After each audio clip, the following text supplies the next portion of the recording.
Hello friends, मैं CA मोहित Punnett आप सबका स्वागत करता हूं आपके अपने चैनल टैक्स गपशप में। आज की इस वीडियो में हम बात करेंगे कि कैसे हम किस तरीके से अपने इस टाइम को मैनेज करें कि हमारे को उसी टाइम के अंदर, मान लेते हैं अगर हमारे ऑफिस आवर्स 8 घंटे के हैं, तो उस 8 घंटे के अंदर हमारा बेस्ट आउटपुट निकल पाए। हम सब जो है कहीं ना कहीं अपने डेली रूटीन में, अपने बिजनेस आवर्स में अपना जैसे काम कर रहे हैं। जैसे मान लो अभी आईटीआर का सीजन था, इनकम टैक्स रिटर्न का सीजन था, जुलाई मंथ सबका ऑक्यूपाइड रहा, ठीक है ना। लेकिन हम उसको कैसे और ज्यादा मैनेज कर सकें और कहें कि और काम अगर जो हमें आगे आएंगे उसमें हमें हेल्प मिले, हम किस तरीके से इन चीजों को मैनेज करें। अगर मैं बात करूं, इनकम टैक्स की बात करते हैं। चलो, जुलाई मंथ पे इनकम टैक्स का पीरियड आया। हमने इस पीरियड के अंदर जो है, इवन हमने अराउंड 10 दिन हमने इसको दिए। हमने डिसाइडेड 10 दिन इसको दिए। हमने 10 दिन के अंदर 100+ जो है हमारा 100 to 150 आईटीआर फाइल होनी थी। हमने 10 दिन का टारगेट डेट रखा। इसको कैसे किया? इसके लिए सबसे पहले हमने 2-3 घंटे लगा के, आप मानोगे नहीं, 2-3 घंटे लगे उस चीज में। उसकी पूरी एसओपी बनाई गई, उसकी पूरी एसओपी बना के डिस्कस करी गई। वो 2-3 घंटे की वजह से ना, 2-3 घंटे जरूर लगे, लेकिन उस 2-3 घंटे की वजह से हमारी रिटर्न्स जो है स्पीडली होने लगी। उस एसओपी को हमने जब बनाया, डिस्कस किया, तो एक फ्रेमवर्क तैयार हो गया कि यार इस तरीके से चलना है। जिसके रिगार्डिंग आपने देखा होगा, कुछ वीडियोस हमने अभी जो पिछली डाली, रिटर्न से के रिगार्डिंग डाली, काफी सारी वीडियोस आईटीआर के रिगार्डिंग डाली। उसमें हम मैंने क्या क्या चीजें हमें कैसे कैसे लेके चलनी है वो भी डिस्कशन करी। अगर आपने नहीं करी तो प्लीज देखिएगा। अब तो जो है हमारे को ऑडिट के लिए जो है आगे तैयारी करके चलनी है। ऑडिट आएगी, फिर उसकी आईटीआर फाइलिंग होगी, ठीक है ना। लेकिन वो कहीं ना कहीं हेल्पफुल जरूर रहेगी। हमने क्या किया, उस एसओपी में ना एक तरीका बना दिया कि भाई करें कैसे, कि हमको एक सिस्टम बन जाए। एक तो कि ऐसा ना हो कि यार एक का काम कर रहे हैं, दूसरे मिस्टर ए का काम हो रहा है, मिस्टर बी का फोन आ गया, उसका अटेंड कर रहे हैं, फाइल खुली हुई है मिस्टर ए की, मिस्टर ए में काम हो रहा है, बात हो रही है मिस्टर बी से, तो ना मिस्टर ए का हो रहा है और ना ही मिस्टर बी का हो रहा है। तो इस चीज के एक सिस्टम बनाना जरूरी है। जब आप किसी चीज में डेडिकेटेड हो तो उसी में ही डेडिकेटेड हो for the that time being.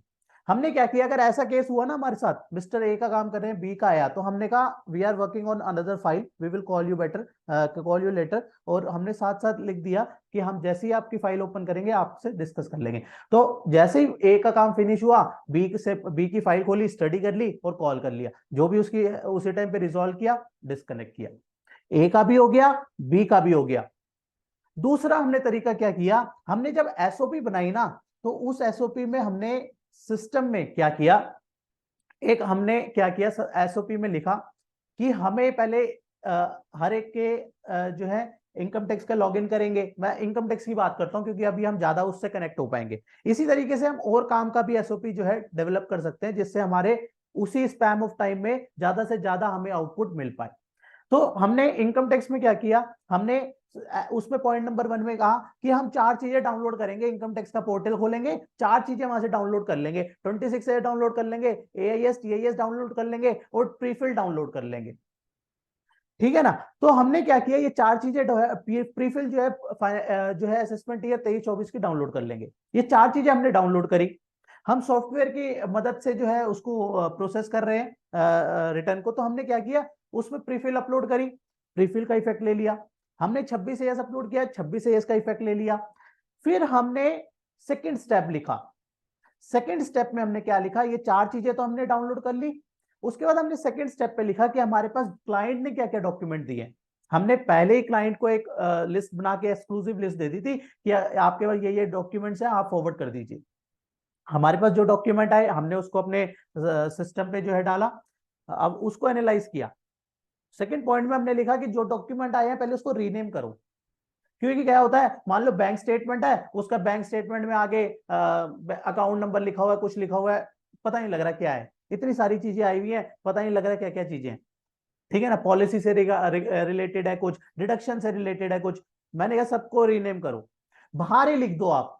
आपको पॉलिसी खोलो एक बार, पॉलिसी में आपने स्टडी कर ली, पॉलिसी में क्या है, मान लो मेडिक्लेम पॉलिसी है, मेडिक्लेम पॉलिसी आपने खोली, आपको पता लग गया मेडिक्लेम का इतना प्रीमियम गया है, उस फाइल को बंद करो, रीनेम करो 80D, आगे प्रीमियम का अमाउंट, आपको दोबारा खोलने की जरूरत नहीं है, हो गया ना आपका, आपको अब वो फाइल खोलने की जरूरत नहीं है। आपके जो डॉक्यूमेंट आए हैं वो बाहर से ही आपको बता दें कि इसके अंदर क्या है, ठीक है ना।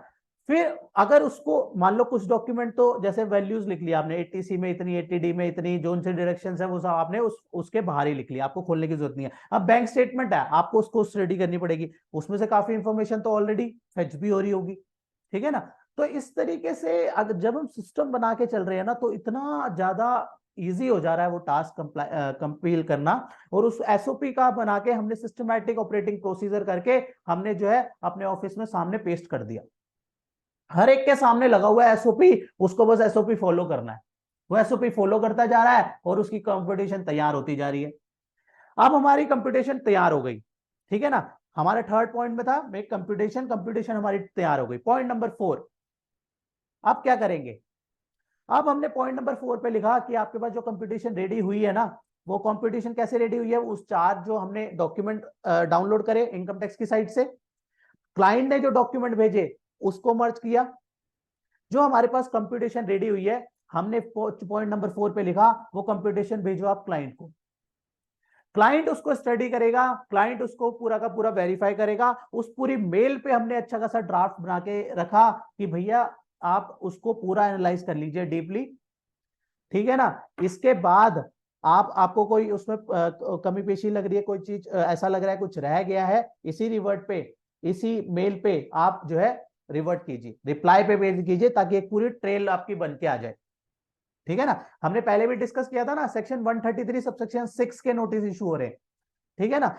ये चीजें हम टेक केयर करेंगे तभी भी कहीं ना कहीं हम सब नोटिस से भी बच पाएंगे, ठीक है ना। आपने अगर वो नोटिस नहीं देखा तो प्लीज चैनल पे जाके सेक्शन 133 सबसेक्शन 6 का नोटिस जो है एसएससी को इशू करा गया कि बताइए ये सारी डिडक्शन के प्रूफ लेके आओ, आपने किस बेसिस पे ये डिडक्शंस क्लेम करी। तो इस तरीके के दिक्कतें ना आए उसको सेफगार्ड करने के लिए ही ये सारे मेजर करे जाते हैं।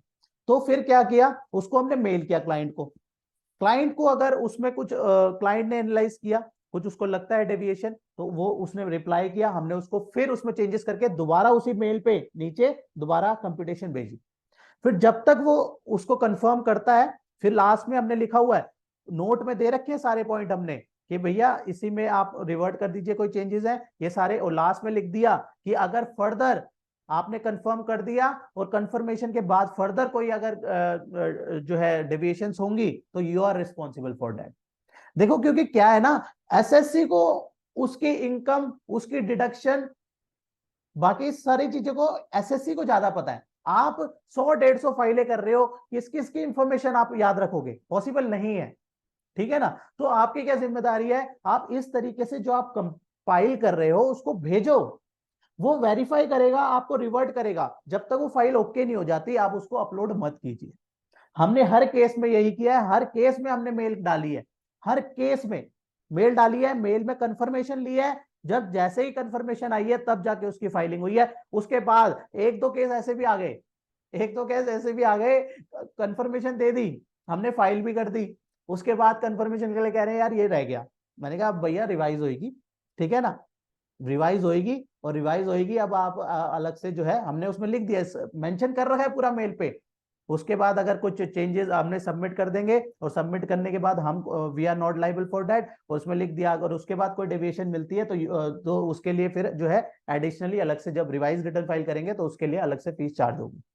तो ये सारी चीजें क्या है ना, एक प्रोसीजर बन के आ जाता है आपके सामने, आप भी श्योर हो जाते हो, क्लाइंट को भी श्योरिटी मिल जाती है, ठीक है ना। तो इससे हमें बहुत ज्यादा हेल्प मिली, तो मेरे को लगा कि इस तरीके का प्रोसीजर आपके साथ भी शेयर करें, ताकि कल को रिटर्न का टाइम निकल गया लेकिन आगे के जो अपकमिंग इवेंट्स हैं हमारे, ठीक है ना, हम ऑडिट के लिए प्रिपेयर हो रहे हैं तो ऑडिट के भी इसी तरीके से एसओपी बनाएं, ठीक है ना। एसओपी बनाते हैं ना तो क्या होता है, एक रिटर्न फ्रेमवर्क हमारा तैयार हो जाता है कि यार ये ऐसे करके चलना है। उससे क्या है ना, जब हम एक्चुअल में उसको चीज को कर रहे होते हैं तो उसकी इंप्लीमेंटेशन जो है स्पीडली हो जाती है, प्रॉपर हो जाती है। फिर अगर उसमें कोई मॉडिफिकेशन लगती है आपको तो उस एसओपी में मॉडिफाई कीजिए, बिल्कुल कीजिए, है ना। तो ये बहुत ज्यादा हमें हेल्प मिली, तो मुझे लगा आप लोगों के साथ भी इसको शेयर करना चाहिए, क्योंकि बहुत कम टाइम में हमने जरूर बहुत प्रेशर में करा, क्योंकि इस बार थोड़ा सा क्या हो गया कि लास्ट मूवमेंट तक भी हमारे पास कई न्यू रिटर्न्स आई। ठीक है, न्यू रिटर्न्स में भी हमने एक नया तरीका बनाया, और मैं आपको फीस से रिकवरी भी एक वीडियो बना के जरूर आपके साथ शेयर करूंगा किस तरीके से। मैं आज 3 अगस्त 2023, 3 अगस्त, 3 दिन हुए हैं, और मैं कहूं कि मोस्टली रिटर्न की फीस जो है, मोस्टली ऑलमोस्ट मोस्टली कुछ ही रह रही है, कुछ ही रह रही है, वो भी मुझे पता है कि कैसे बहुत इजी तरीके से अभी आ जानी है। तो किस तरीके से हम 100% अपनी फीस को कैसे रिकवर करेंगे, उसके लिए भी एक अलग से जो है मैं डिस्कशन जो है आपके साथ शेयर करूंगा। अपना अपना तरीका होता है, मतलब अपना अपना वे है। हो सकता है आपका कुछ अच्छा व्यू आप भी हमारे साथ शेयर कीजिए, नीचे कमेंट बॉक्स में डालिए, आप भी अपना जो एक्सपीरियंस है हमारे साथ शेयर कीजिए, हमारे लिए भी नॉलेज एनहेंस होगी, और जो व्यूअर्स हैं उनके लिए भी नॉलेज एनहेंस होगी। होता क्या है ना, जब तक हम लोग डिस्कस नहीं करेंगे, जब तक हम लोग इस तरीके से कमेंट बॉक्स में लिखेंगे नहीं, तो हमें पता कैसे लगेगा यार, फिर पर्पस डिफीट हो रहा है, पर्पस डिफीट हो रहा है ना। तो इसलिए प्लीज आपका जो व्यू है, अगर आपको ये जो मैंने एसओपी जो आपके साथ शेयर करी, जो हमने इस बार आईटीआर में अपनाई, जो आपके साथ शेयर करी, आपको अच्छी लगी, तो आप भी नीचे जो है एग्री कीजिएगा उस चीज से। और आप अपने कोई व्यू देना चाहते हैं कि आप हम इस तरीके से करते हैं, उससे बहुत ज्यादा हेल्प मिलती है, तो आप भी जरूर, आपका हो सकता है आपका व्यू हमारे लिए बहुत अच्छा हो, हमारे लिए काम आए, हो सकता है और व्यूअर्स के लिए अच्छा हो। ठीक है ना। देखिए, अब जब तक हम आपस में नॉलेज ये सारी चीजें नहीं शेयर करेंगे ना, तो फिर मजा नहीं है उस चीज का। ठीक है ना, अपने तक रखा और कर लिया, उस चीज का कोई मजा नहीं है। एक नेटवर्क जब तभी क्रिएट होता है, तभी इस चीज का मजा आता है कि यार हम अपना एक्सपीरियंस शेयर कर रहे हैं, दूसरा कर रहा है, फिर हम कुछ रिवर्ट कर रहे हैं, तो क्या हो रहा है, सबकी नॉलेज बढ़ रही है। ठीक है ना। तो ये मुझे बहुत अच्छा लगा था कि यार ये मैं जरूर बताऊंगा 31 तारीख के बाद, 31 तारीख खत्म हो जाए, तो मुझे एसओपी से बहुत ज्यादा हेल्प मिली थी, तो मैंने जरूर सोचा था कि 31 तारीख ओवर होए तो मैं इसके लिए स्पेशल एक अलग से वीडियो जरूर बनाऊंगा, और ताकि जो है हो सकता है कि और किसी भाइयों को इससे हेल्प जो है मिल पाए। और प्लीज आपसे भी रिक्वेस्ट है कि यार कमेंट बॉक्स पे आप बताइएगा जरूर, क्योंकि इस तरीके की ये जो वीडियोस होती है ना, ये एट लार्ज जो है हम सबको हेल्प करती है। ठीक है ना, कोई होगा जीएसटी का काम कर रहा होगा, कोई इनकम टैक्स का कर रहा है, कोई अदर एरियाज का कर रहा है, कोई एमसीए का कर रहा है, ठीक है ना, पर्टिकुलर कर रहा है, लेकिन ये जो चीजें होती है ना, ये सबके लिए हो जाती हैं यार, सबके लिए हेल्पफुल हो जाती है। तो इन चीजों के लिए जरूर मैं आपसे रिक्वेस्ट करता हूं कि जरूर आप इसके इन इन इस वीडियो को आप जरूर कमेंट कीजिएगा, और बताइएगा कि आप कैसे एसओपी बनाते हैं, और आपको अगर इस एसओपी से हेल्प मिली है तो भी आप जरूर बताइएगा।